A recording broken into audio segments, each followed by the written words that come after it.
अस्सलाम वालेकुम नादरीन, महरान TV news में मां आहियां सुहेल अहमद ऐं मां आहियां फराह शबीर। सब खां पहिरियां ख़ासि ख़बरूं।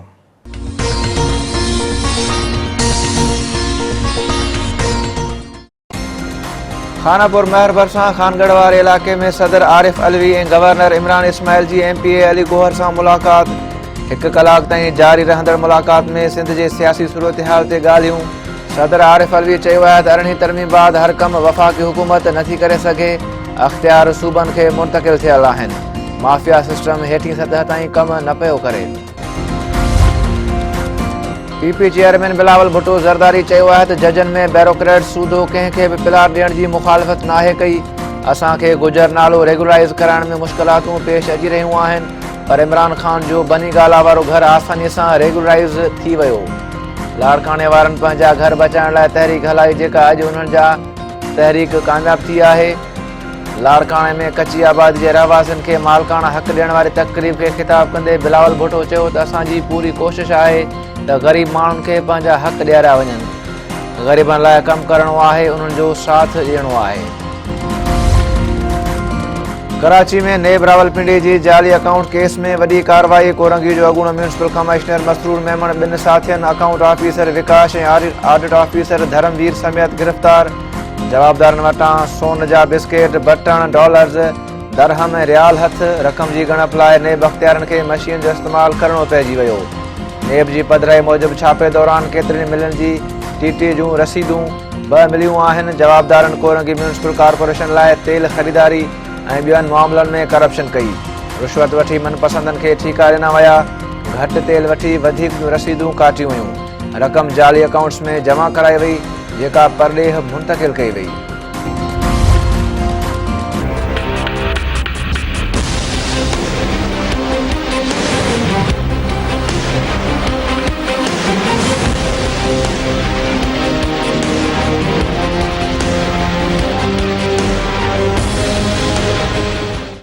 मुल्क में करप्शन वधी वई। पाकिस्तान जो करप्शन रैंकिंग में 16 दर्जा इज़ाफ़ो थी वियो।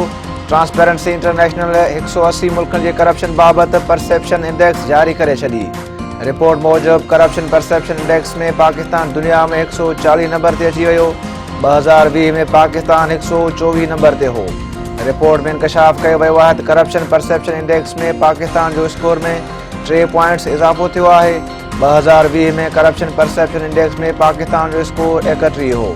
2021 में पाकिस्तान जो करप्शन परसेप्शन इंडेक्स जो स्कोर घटिजी 28 ताईं पहुची वियो आहे।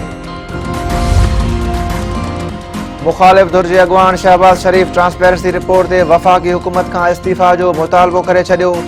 शहबाज शरीफ़ चयो आहे त आलमी इदारे जी रिपोर्ट हुकूमत ख़िलाफ़ फ़र्द जुर्म आहे। करप्शन जे आलमी इंडेक्स में पाकिस्तान जो 16 दर्जा वधीक मथे अचणु अफ़सोसनाक आहे। इमरान न्याज़ी जी वज़ारत इज़्मा में पाकिस्तान करप्शन में तेज़ीअ सां तरक़ी करे रहियो आहे। दुनिया चई रही आहे त पाकिस्तान जो वज़ीर आज़म चोर आहे। ॾुख थियो त पाकिस्तान जी आलमी सतह ते बदनामी थी आहे। करप्ट हुक्मरान फौरी इस्तीफ़ा ॾियनि। मुल्क उन्हनि जे वधीक फुरलट खे बर्दाश्त करे नथो सघे। सूबाई वज़ीर सईद गनी चयो आहे त टंडो लहियार वाक़ियो सियासी न पर ज़ाती हो। भोलू ख़ानज़ादे खे क़त्ल कंदड़ खे पुलिस गोली हणी ज़ख़्मी कयो। वाक़े जी जांच हैदराबाद पुलिस हवाले कई वई।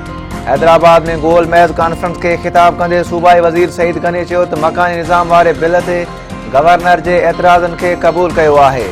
मकानी तरमीमी बिल एतिरो सवलो नाहे जंहिंखे हर कोई सम्झी वञे। मकानी निज़ाम बाबति अपोज़िशन जूं तजवीज़ूं क़बूल करण लाइ तयारु आहियूं। जेको प्लेटफॉर्म मौजूदु आहे, अपोज़िशन उते अची ॻाल्हियूं करे। कंहिंजी ख़्वाहिश ते 2001 जो मकानी कानून आणे नथो सघिजे। मुखालिफ़ धुर तजवीज़ूं ॾियण लाइ तयारु नाहे। अवाम खे गुमराह करण लाइ एहतजाज कयो पियो वञे। Sindh high court Hyderabad bench मास्तरी जे उम्मीदवारनि जी दरख़्वास्तनि ते फ़ैसिलो ॿुधाए छॾियो। PST ऐं JEST जे भर्तियुनि वारे सवालनामे में ग़लति सवाल जी जांच लाइ कमेटी जोड़ण जो हुकुम। अदालत तरफ़ां जांच कमेटी खे हार्ड एरिया बाबति जांच करण जी हिदायत। जस्टिस सलाहुद्दीन पंवर चयो आहे त जेके सवाल ग़लति आहिनि उन्हनि ते उम्मीदवारनि खे ग्रेस मार्कूं ॾिनियूं वञनि। शिकारपुर में डिस्ट्रिक्ट रोड्स खाते जे ऑफिस ते एंटी करप्शन लाड़काने जी टीम जो छापो। अमलो ऑफिस छॾे खिसकी वियो। सर्किल ऑफिसर जवाद हुसैन चाचिड़ चयो आहे त करप्शन बाबति अवामी शिकायतनि ते छापो हयो।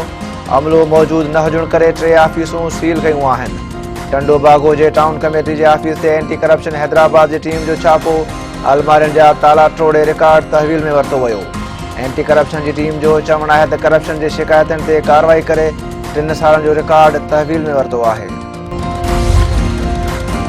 दादू ज़िले में वधंदड़ बदअमनी ख़िलाफ़ शहरी रोडनि ते निकिरी आया। सियासी, समाजी ऐं वापारी तंज़ीमुनि जे सॾ ते दादू ऐं जोही में शटरबंद हड़ताल समेत शहरियुनि एहतजाजी रैली कढी SSP चौक ते धरणो हणी छॾियो। अॻवाननि जो चवणु आहे त वधंदड़ बदअमनी सबबि शहरियुनि जो जान तोड़े माल महफ़ूज़ न आहे। फौरी पुलिस ॾोहारी अंसरनि ख़िलाफ़ क़दम खणे। टंडो अलहयार में STP अॻवान अल्ताफ़ जिस्काणी जे क़त्ल केस में नामज़द जवाबदार खलील उर्फ भोलो खानज़ादा जी पोस्टमार्टम रिपोर्ट पधरी। रिपोर्ट में चयो वियो आहे त भोलू खानज़ादा खे 10 गोलियूं पासराटिन दिलि ऐं गले जे वेझो लॻियूं। भोलू खानज़ादा मथां 5 खां 5 फुटनि जे मुफ़ासिले ते फायरिंग कई वई। SSP टंडो अलहयार FIR में नामज़द जवाबदारनि जी गिरफ़्तारीअ लाइ JIT जोड़े छॾी। 5 रुकनी JIT जो सरबराह DSP असलम लांगा हूंदो। सकर सेंट्रल जेल जो कैदी सिविल अस्पताल में फौत थी वियो। पन्नो आकिर जे ॻोठ सुल्तानपुर वासी कैदी कासिम अंधड़ 2 ॼणनि जे क़त्ल केस में कैद हो। इंतज़ामिया जो चवणु आहे त कैदी कुझु ॾींहं खां बीमार हो, जंहिंखे सिविल अस्पताल इलाज लाइ दाख़िल करायो वियो हो। कासिम अंधड़ मथां 2 महीना अॻु सुल्तानपुर लिंक रोड ते अब्दुल जब्बार ऐं संदसि ॼाटी ज़बीउल्लाह अंधड़ खे क़त्ल करण जो इल्ज़ाम हो। मटियारी वेझो मंगवाणा बिरादरी जे 2 धुरियुनि में झेड़ो। फायरिंग में पीउ ऐं पुट क़त्ल। ॻोठ अलहड़िणो सांद में पुराणे तकरार तां 60 वरियनि जो सूमवार मंगवाणो ऐं संदसि पुटु जीअंदो मारिजी वियो। धुरियुनि में छिकताण वर्कशॉप भरिसां क्रिकेट ग्राउंड मां नौजवान जो लाश हथ। सुञाणप 10 चक वासी शान परिहार तौरु थी। पुलिस चयो आहे त नौजवान खे कुहाड़ियूं हणी क़त्ल कयो वियो आहे। वधीक जांच करे रहिया आहियूं। खानपुर भरिसां जवाबदार लठियूं ऐं कुहाड़ियूं हणी नौजवान खे क़त्ल करे छॾियो। सोढड़ा मोड़ भरिसां 32 वरियनि जे मोहम्मद हनीफ बिरोही जो लाश हथ आयो। मक़तूल रहीमाबाद जे अल्लाह वाली मस्जिद जो पेश इमाम हो।